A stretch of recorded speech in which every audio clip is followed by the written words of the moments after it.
At a bit of a loose end one weekend, I decided to take up a suggestion from a subscriber and make a travelogue about the city I know best, the city in which I live, London. It turned out to be an inspired choice.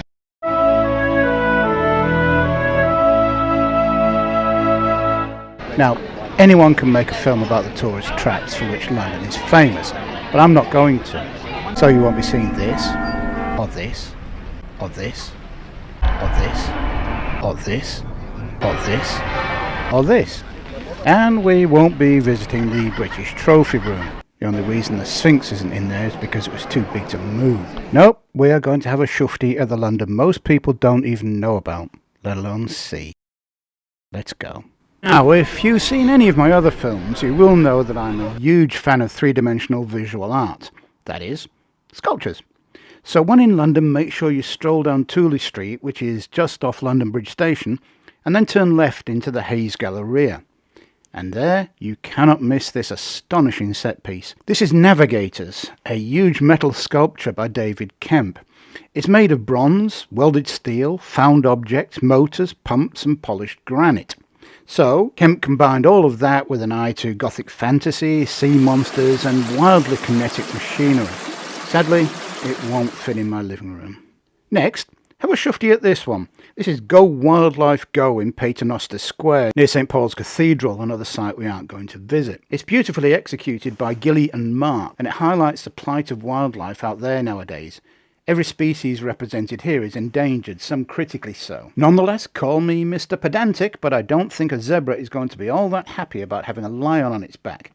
And Guy the gorilla is going to be even more endangered if a hippo ever decides it wants a piggyback. Now, this might not look like much of a sculpture to you, but it most certainly is. This is a water pump in Broadwick Street, and it's at the centre of events that led to hundreds of lives in the big picture, perhaps tens of thousands of lives being saved. In 1854, a Dr. John Snow was working hard to head off an outbreak of cholera in Soho. In a brilliant piece of detective work, he was able to establish that employees of the nearby Truman breweries in Brick Lane were not contracting cholera. Truman's allowed its employees a gallon of beer per day to take home with them. Nice work if you can get it. So they didn't draw water from the nearby well. The water from this well was heavily contaminated with fecal matter from a nearby cesspit, and that's home country hunt to cholera bacteria. Snow had the handle of the well removed and the outbreak fizzled out. Today, Truman's is ground zero for a gaggle of achingly trendy bijou eateries. We don't have restaurants around here, you know. But it deserves a place in history alongside Dr. Snow, because it helped to prove that beer saves lives.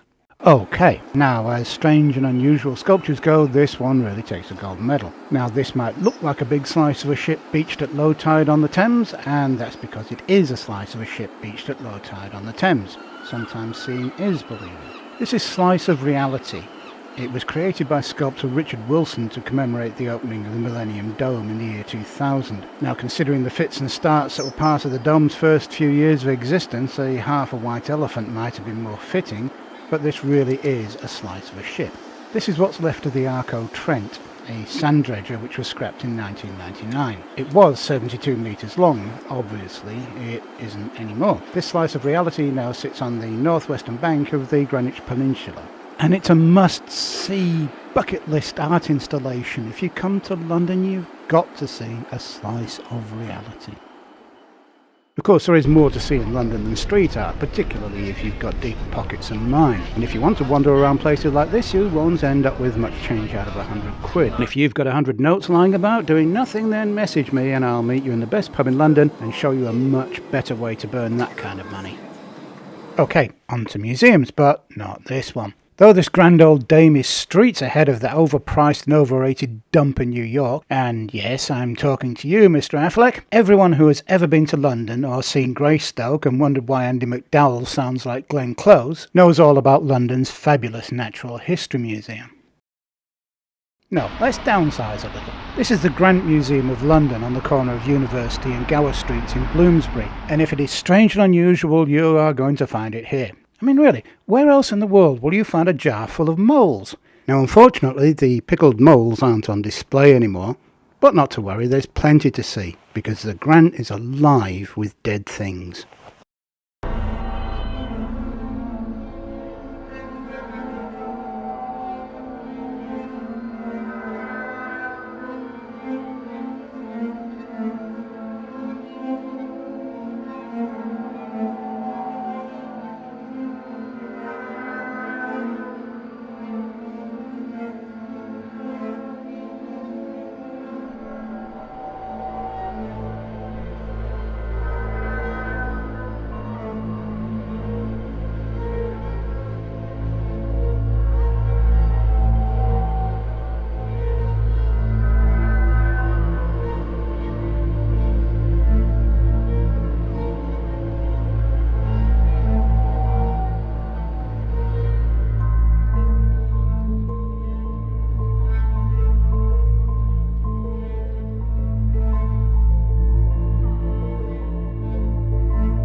Of course, the big boy on the block in this line is the Hunterian Museum. It's named after the famous 18th century surgeon and anatomist John Hunter. As well as being a living legend in the medical arena, Dr. Hunter was an avid collector.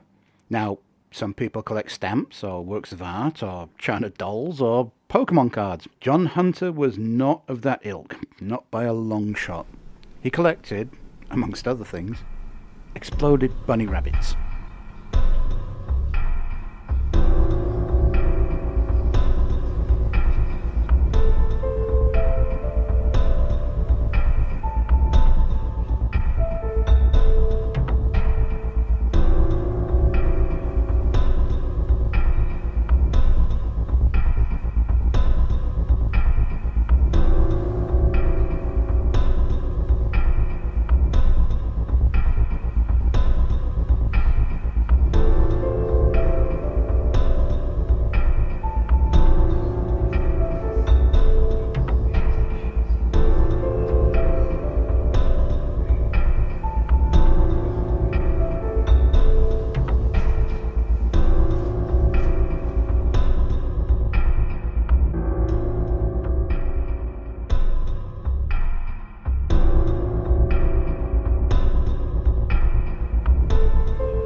Okay, if you thought the Hunterian Museum was weird, wait until you see this one. This is the Victor Wind Museum of Curiosities, Fine Art and Natural History in Mare Street in Hackney.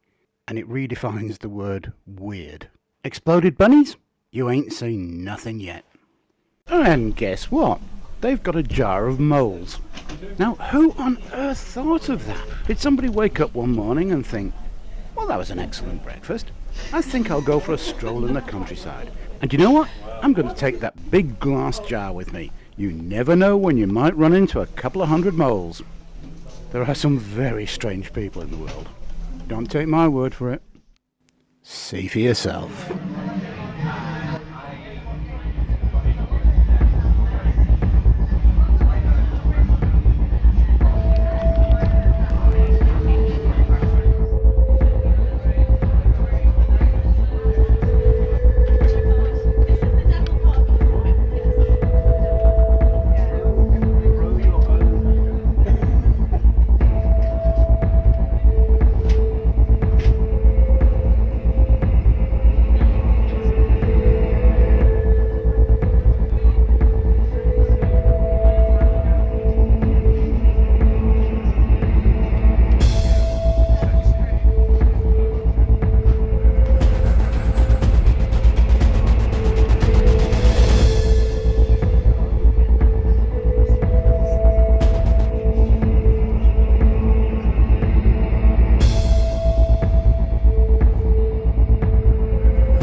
do on my next visit. I think I'm going to join their library.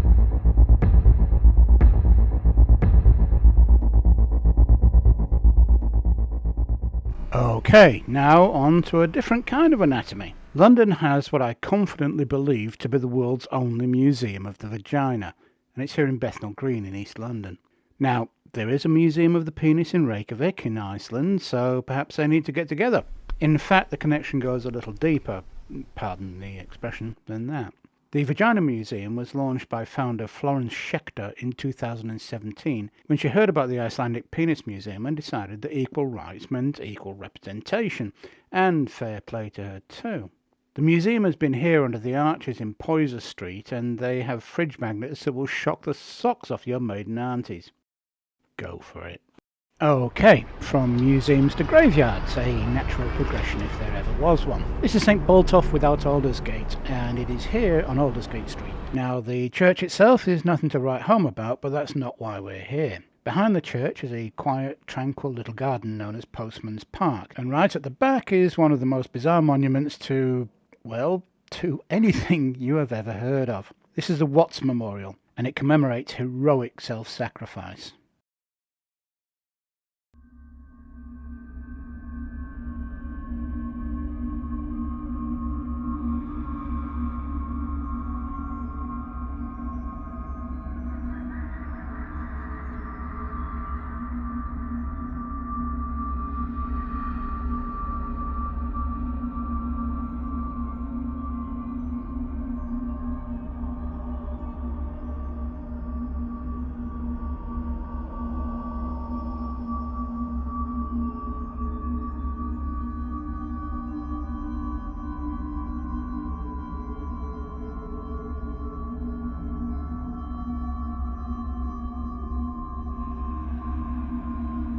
While researching this part of the essay, I could not help but wonder why the plaque stopped sometime around 1930, with only one added since, in 2007. I wonder if we've become desensitised to the whole idea of heroic self-sacrifice, thinking perhaps that hearing about a boy tearing his sister's clothes off simply refers to happy hour in a pub in Norfolk. They have a museum in Japan dedicated to the heroic self-sacrifice of the 1,000-odd kamikaze pilots who bought one-way tickets to the aircraft carrier of their choice. So I suppose it all depends on your perspective, really. We are now going from the strange to the downright bizarre. This is a gas lamp, and it dates back to Victorian times. It's on Carting Lane, just off the Strand, and it's unusual because it was never connected to a gas main. It lit up by burning methane pumped from a sewer connected to nearby public toilets. So I got to thinking, surely you couldn't count on too many Victorian gentlemen having 6 pints and a Vindaloo every night, could you? What happens if the supply runs low?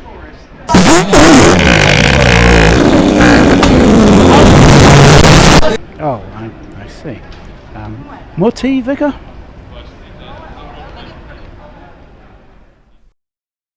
Now, like all narcissists, I am always happy to see my name carved in stone, preserved for the edification of generations yet to come. So I was delighted to learn that there is an Angus Road in East London, not far from my gaff. Naturally enough, I decided to pay a visit, looking forward to seeing this vibrant centre of a thriving community, a bustling hive of activity of happy and affluent people living their best life in a street named after me. And guess what? It's a dump. Good night.